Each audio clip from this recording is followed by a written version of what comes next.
Well, that's what we're doing.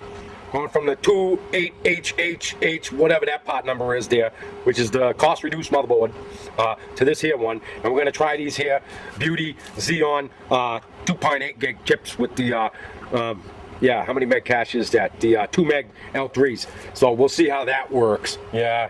And the, yeah, which VRM is this? The OG512, I believe the number is. Anyways, you know what I'm talking about. But yeah, we're going to try to gag this board in here, and hopefully it's just going to work for me, and I'm not going to have to swap old CPUs, and hopefully those work, and we don't even know what the BIOS is on this board yet. So I guess we're going to find out. Well, here we have it, ladies and gentlemen. The, what does that say? 02H828, or whatever that board name is, whatever that says without a microscope. Yeah, you can probably see it better than I can. Yeah, and the recommendation is to, if you're going to pull these chips off of these stock Dell heatsinks, is to run the machine first and get it good and hot, even actually unplug the fan so they get hot for a split second, and then give them a little tweak inside the, because you can see they stick, and they use some sort of pad, and it's got like, I don't know, some sort of mesh material in there. They don't want to come off. So I'm going to have to use the old plumbing torch to get that one off of there, warm her up. That one there didn't come off. That one did.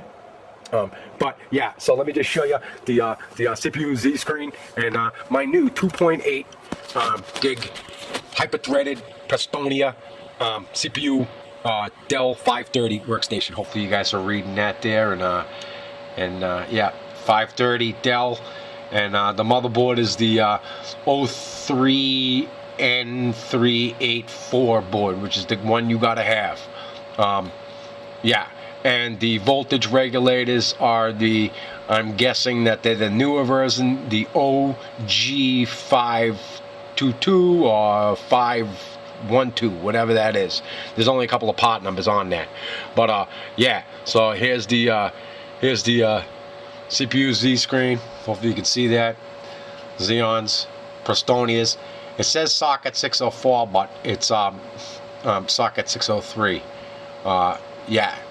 And the deal with that is that you can stick socket 603 chips in 604, but you can't put 604 chips in a 603. Yeah, or maybe I got that backwards off. You understand what I'm saying? So anyways, this could be done, and I could have actually got a 3 gigahertz CPU to go in here. However, the only ones that were on eGay there were like, the guy wanted $50 more.